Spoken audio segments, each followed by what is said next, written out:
Hello, everybody. This is Hondo Carpenter, your Las Vegas Raiders beat writer on SI and the host of the Las Vegas Raiders Insider podcast. It's good to talk to you. This is Saturday before, obviously, the Bolts game in LA. And I want to talk to you. I want to get into some of the Chip Kelly information.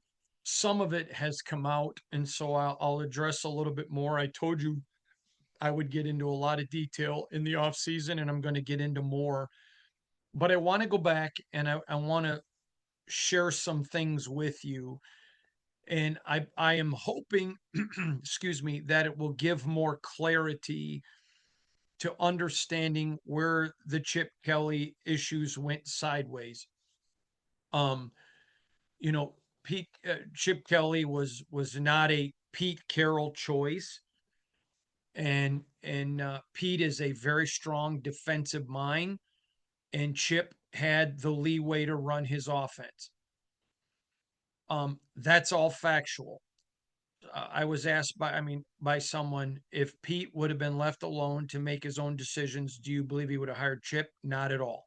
Now, it wasn't animus. They did not hate each other. Neither set out to sabotage the other.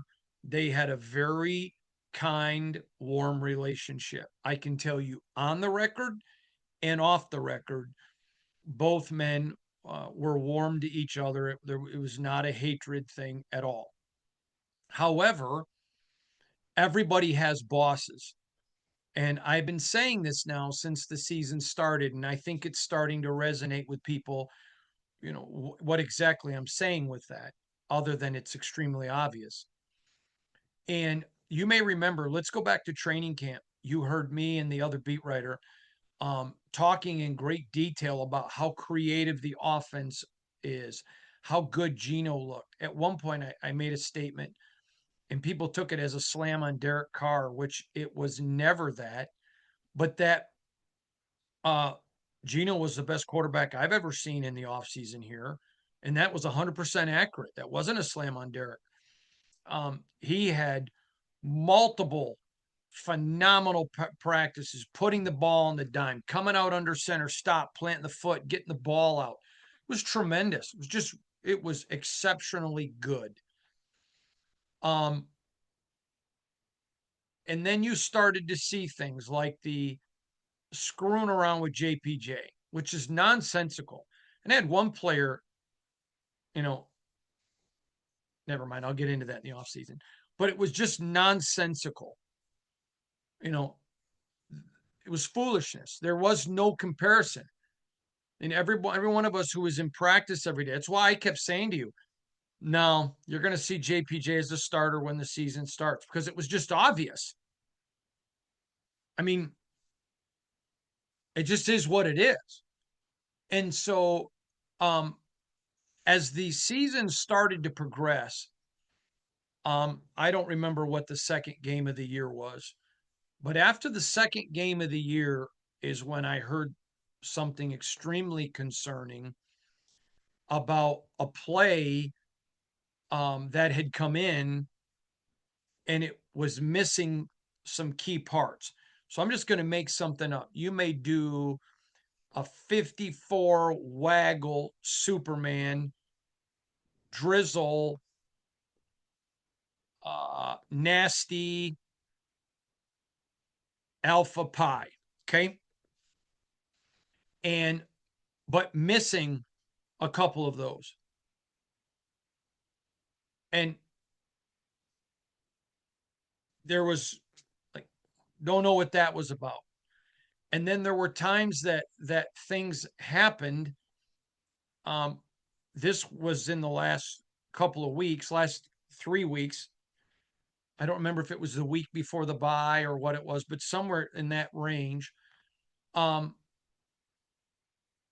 there was a play called that one player said they had done it back at camp, and I think it was even before the bye this happened, that the play got called and they had done it in camp, but wasn't even sure anyone even remembered the play. And what happens is I'll explain all that in a minute, but when you come into game week, you get your playbook. And so it's going to be, you're practicing in practice that week the plays you want to use. Now, if you pull out a play that maybe you used a week or two ago, that's fine. But you don't go back weeks to training camp or possibly months where you've not practiced the play, nobody remembers the play. That's just why it's so hard to change so much. And they're like, what? And you may remember me, I didn't mention specifics, but I did mention specific plays. And I'm like, why are you asking Delmar DJ Glaze the Mule to do something and you're not putting someone over there to chip block or to do things? Um, there were just those type of mistakes um, that were sensical, and they were chip.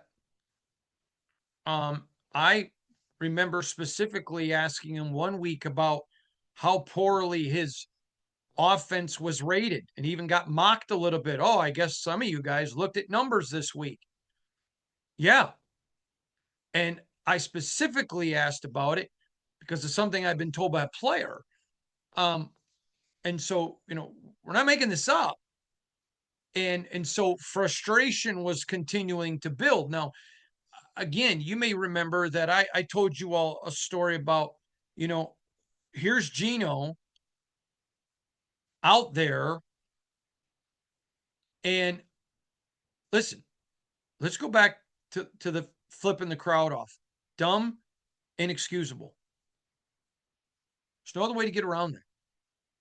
So none of this is justification. But I kept telling you for weeks, he's got bosses. There are things being called. Never was the percentages out of the gun or the passing. And, there were things that were done, and Pete would step up and defend Chip. Again, there was no animus. Pete was the consummate team player. He could have said, wasn't my guy. He's my guy, guys. And he's getting paid a lot of money, and he's been given a lot of leeway. No, Pete never did it. And again, another reason why Raider Nation needs to be understanding firing Pete Carroll is not your answer. Now, you let him lead the ship next year, and you have a year like this one, I agree. But when most coaches fail, let alone most new coaches, and we'll get to that in a minute, you're rolling the dice. No one thinks Pete's coaching here in 15 years. But look at the Raider track record. Nobody's coaching here in 15 years. So back to our thing. There was just play calling issues, situational play calling issues, protecting issues. And, so Brennan Carroll is Pete's son, but he worked for Chip. And so Brennan has to do what the offensive coordinator calls for. When Chip was asked about changing Ashton Genty's stance, oh, I don't do that. Position coaches do. No. I can tell you that whether Chip went and said, I want this changed or whatever, I was told by a member of this organization after he made that quote, did he say that really? Yeah. And I sent them the video. So whether he sat there and specifically coached it with Ashton, that Dealin just didn't make that up. And so there were just things that just continually didn't make sense. And I said to you, and I maintain this, never one time saw an arrogant bone in Chip's body the entire time he was here. But it was not a fluid. I mean, how many times did you hear me use the term? It was nonsensical. And I wasn't using that term as a Hondo term. I was using it because in all of my years of covering football, I had never heard things come from an organization like, we haven't practiced that since camp. No idea. I remember specifically a defender was the one that tipped me off to this. And he said that a offensive player on this team had basically said, "Man, this was I made a terrible play. I hadn't done it in months." I and when the defender asked another person about, and they're like, "Yeah, didn't know it." So I went and asked another player. And they're like, "Yeah, I didn't even remember the play." So when you've got a lot of, and again, I'm not maintaining that this is all 80 plays in a game or 70 plays, but there was just so much discombobulation. And I mean, you put 18 million into this guy. Mark Davis should be livid. I mean, he's got millions out there to a lot of people not coaching here. I mean, this is two coaches in a row where you go pick an offensive coordinator for them. I mean, this is insane. You let your coaches pick the staff. If the coach says, "Hey, if the to the GM, I'm looking for this. Do you got any ideas?" "Yeah, I've got a great idea." Let your coach make the call. Let your coach pick their staff. It's insane to me. Now everybody's got bosses. John Spytek's got a boss. Everybody not made Mark Davis has a boss here. But it is incongruence that is complete was completely nonsensical. So what can you expect from Greg? Well, first of all, there was a relief. I'm going to say this, and I want to make sure I don't know one person that disliked Chip, the human. He was a good guy here. I don't know one person disappointed he's not here. And I haven't asked Chip that direct question, but he's getting 18 million large to not be here, so I wouldn't blame him for not wanting to be here. I mean, not being disappointed not be here. So moving forward, there was a big sense of relief. Just getting the plays in a timely fashion, getting them in with all the proper information, practicing something during the week and then seeing it come to fruition. Listen, Pete Carroll isn't animus to throwing the football, but he wants to come down and put it down their throat. There's a little bit of a misconception with him that he's a run guy. That's not accurate. But he is a commitment to the run guy, but he's not afraid to use the pass to set up the run. With the Raiders, it was just going to be, yeah, we're going to guess.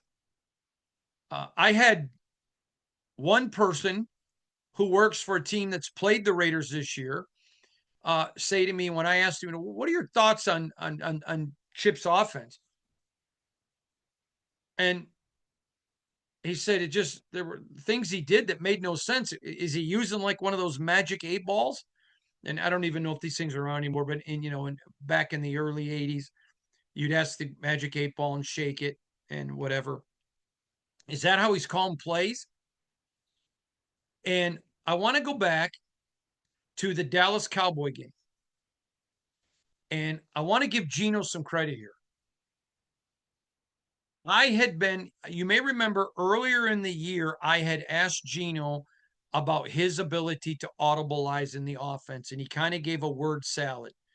Now, again, this doesn't justify what he did to the crowd, but the guy apologized, and I'm not burying him for it. I came back after the Cowboy game because Geno had said they were daring us to run the football. Without throwing Chip under the bus, Geno was attempting to say to all these people ripping him and trashing him,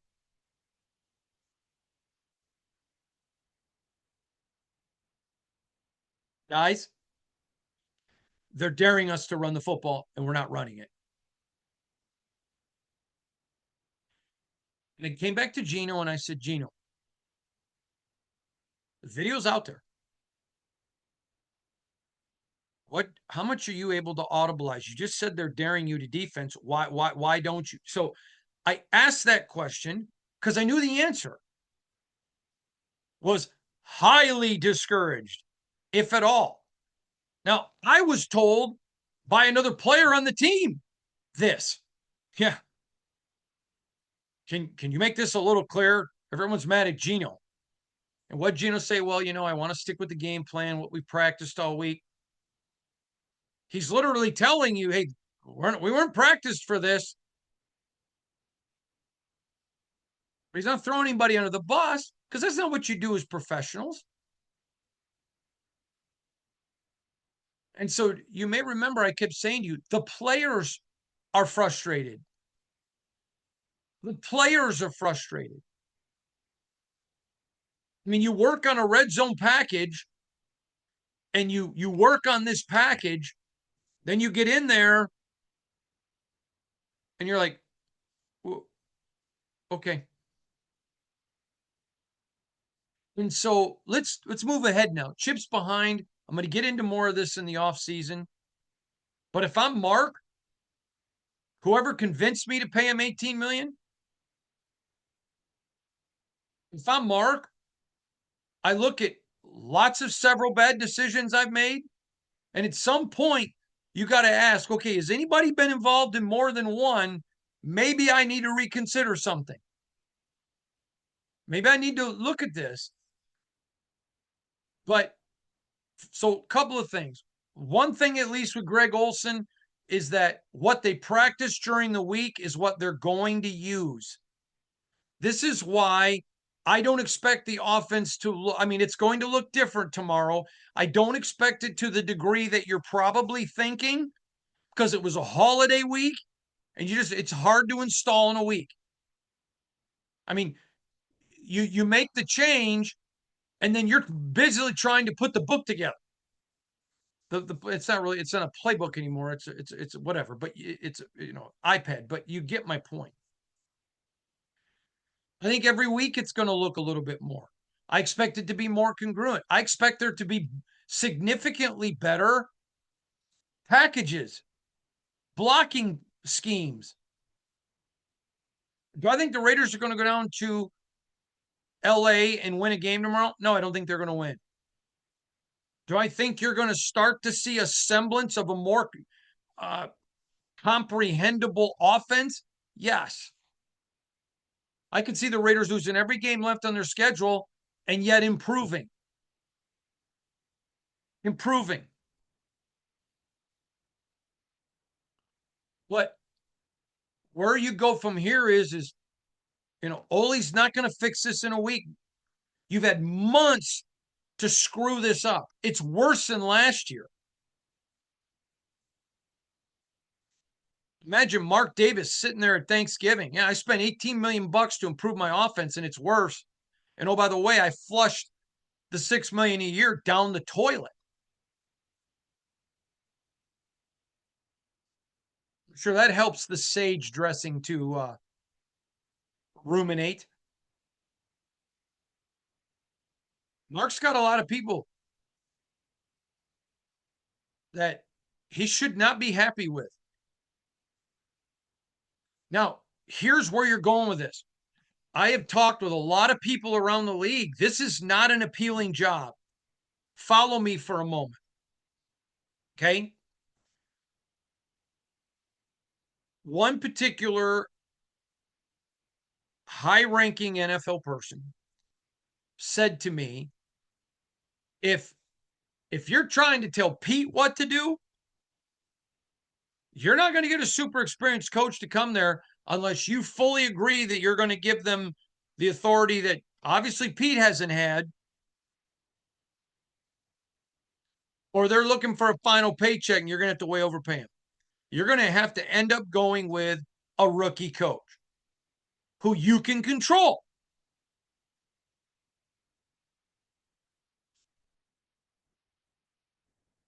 Okay? And then you're looking at a lot less than 50% success rate of those guys. So if you're not looking to just throw good money after bad, to me, I'm telling you, this is making more clear. Literally everyone around the league. I had one guy called today. Um, he thought I was calling about another issue. He goes, please tell me there is no way they're getting rid of Pete, are they? And we talked about it. He goes, that would be such an asinine Raider move. He goes, they need to trust Pete and then let him fix it. The guy went on and said to me, listen, is he going to be there in 15 years or no? And he's the one that gave me that analysis. He goes, but no Raider coach ever is. He goes, but that guy's got the energy, the ability to at least fix the franchise. And then if you want to go with a guy you can control, fine, but at least get some stability on it. So, Brennan Carroll. Now, I've been asked by several people, what do you think about the two rookie offensive linemen? What do you think about the rookie wide receivers? Okay, I think a couple of things. The rookie wide receivers got to get open. I would have them out there more, but they got to get open when they're out there. That's on them. The offensive linemen, I am telling you, I fully expect you're going to see them and you're going to see them this year. I don't know about this week just because it was so short. What do I think there's a chance? Yes. But I think that's something you don't need to be concerned about. I think you will. But they got to work hard too. They got to be able to get out there and do some things. But what are you going to do? Bring out the two rookies and call things from training camp that they haven't done? I'm going to say this to you, and this is not going to go over well. This is not going to go over well with some people, but I don't care. The Raiders let down their players this year. Leave it right there. And Pete Carroll, I said this before training camp. Pete Carroll doesn't need the Las Vegas Raiders. His legacy is solid. He's going to the Hall of Fame. Pete Carroll has forgotten more about football than 99% of the people in this franchise. Maybe 100. Yeah, I would probably say 100. He didn't need this job. But you know what? My wife doesn't need me.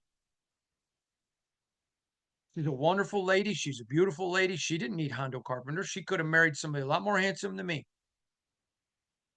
But she wanted to be with me. And that's worth something. He wants to be a Raider.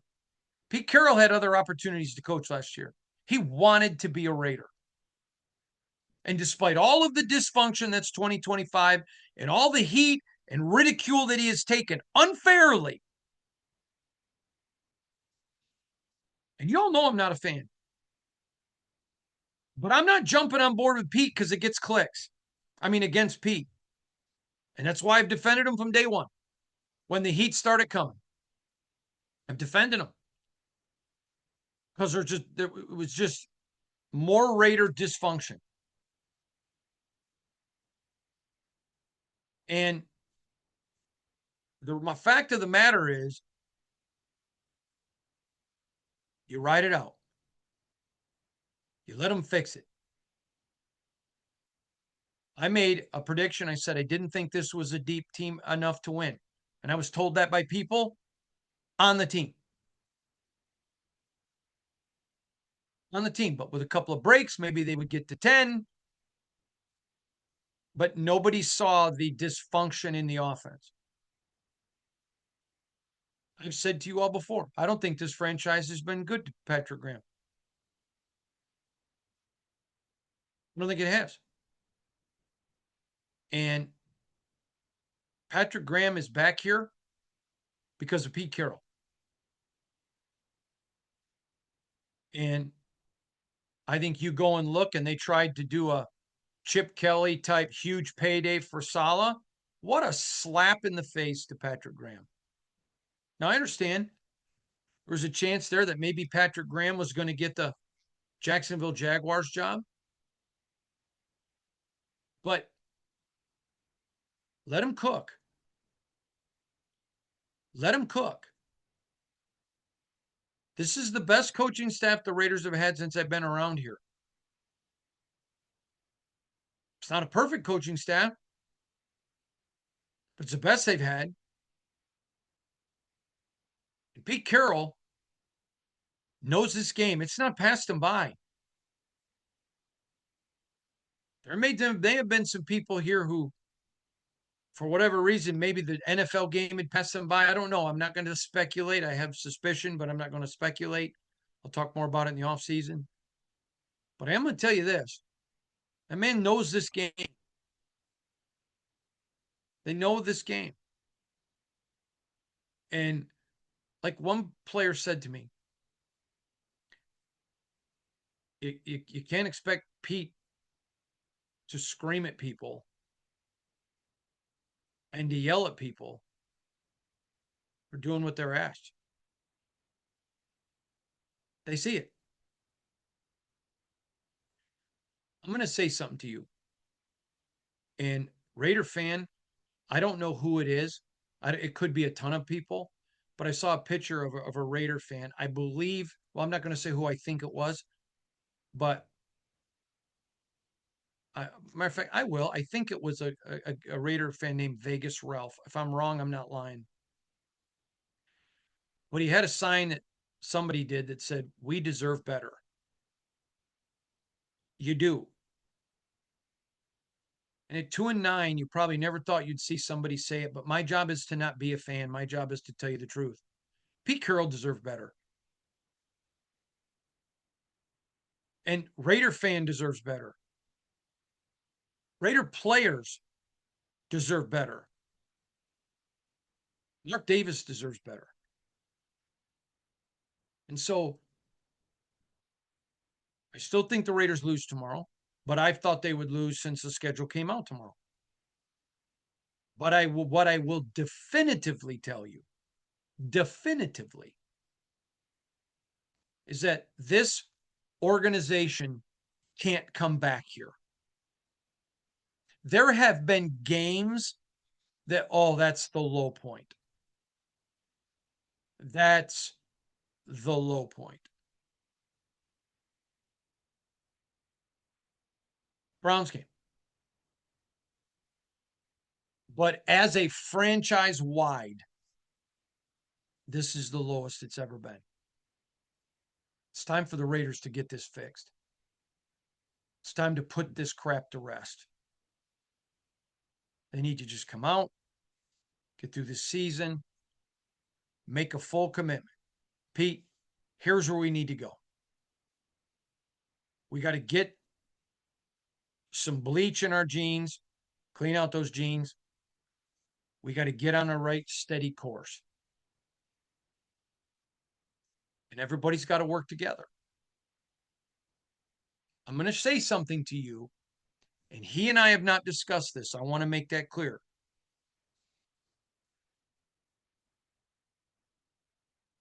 But you want to make a concerted effort.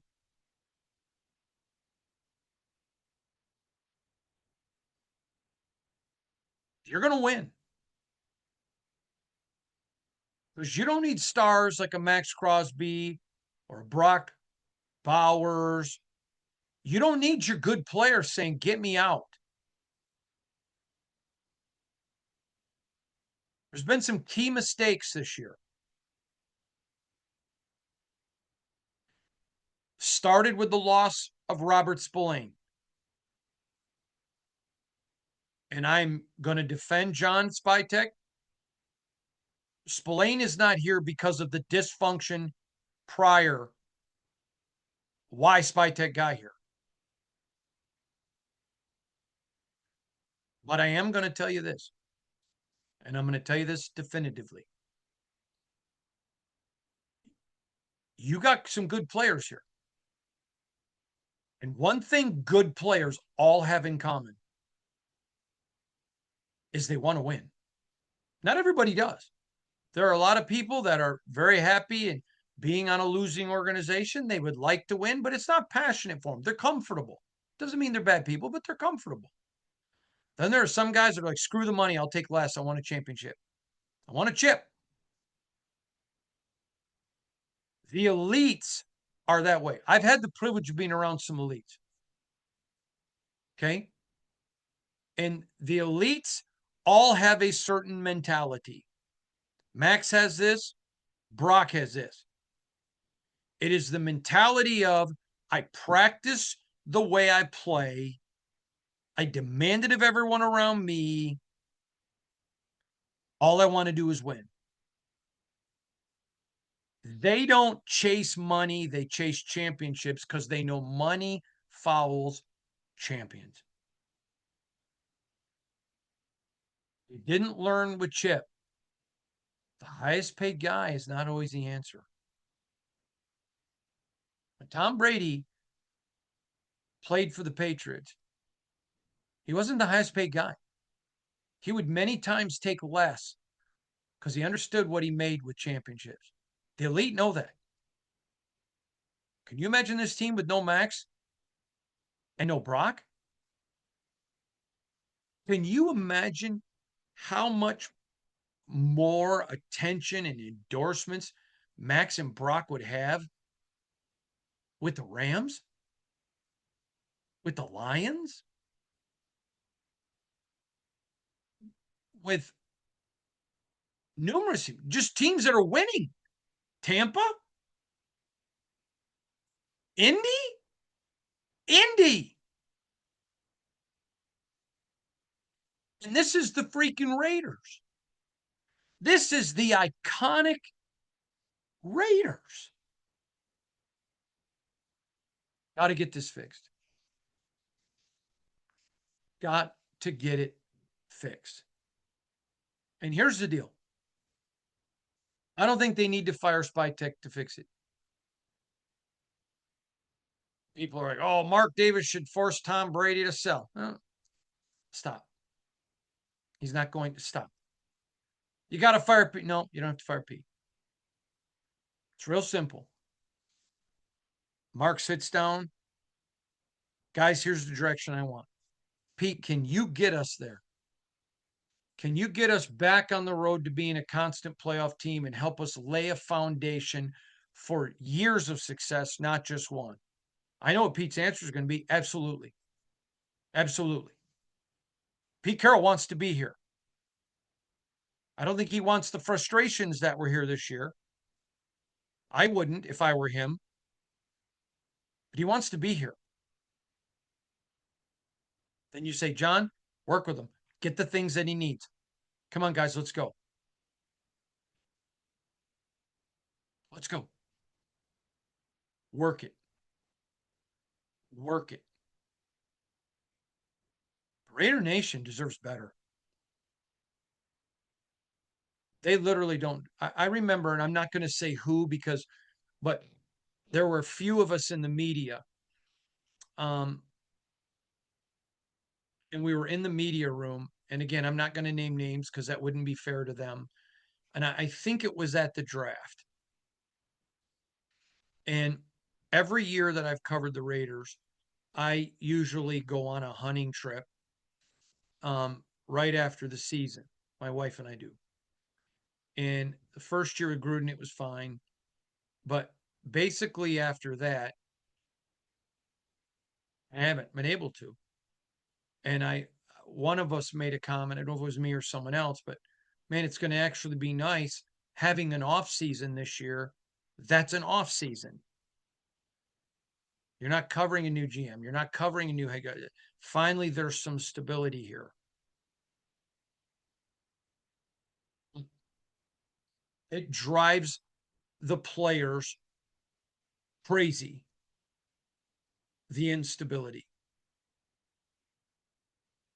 I mean, my phone will blow up. Hey, any word? Who's getting it? Who's not getting it? Whatever. And they don't like it. It's not it's not how you get good coaches when you know, oh, you're just an organization that keeps firing everybody. You got to get some stability. You have to. You have to. And this isn't going to be popular, but Pete can do that.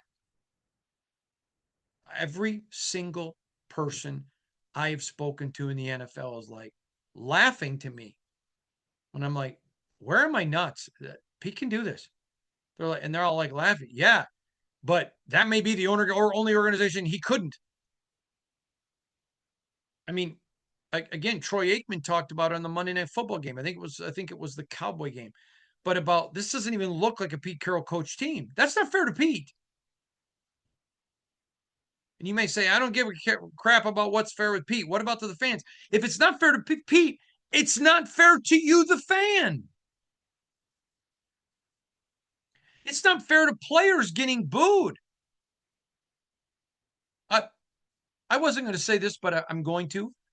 I literally had a a player say to my wife Shannon and I don't blame him for booing.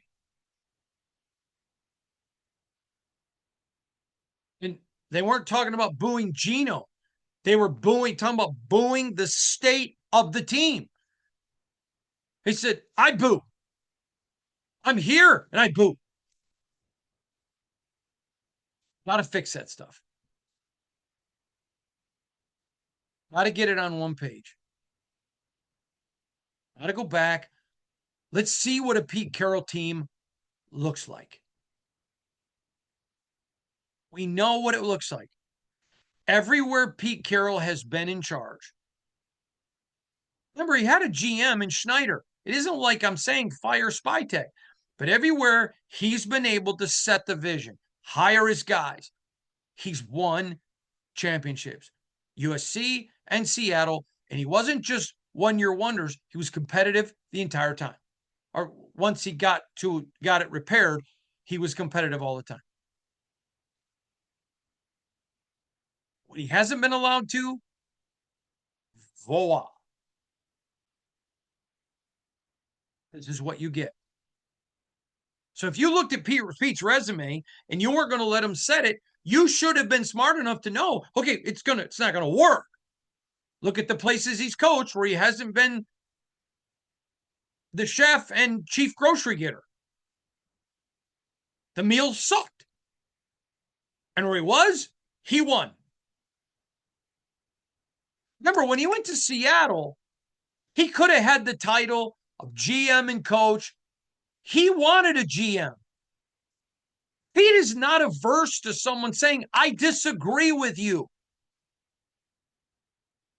No good leader is. But he's also not a fool.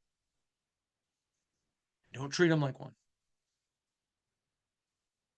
This organization's got to get fixed. And for the sake of the fans and the sake of everybody involved, it's got to be fixed now.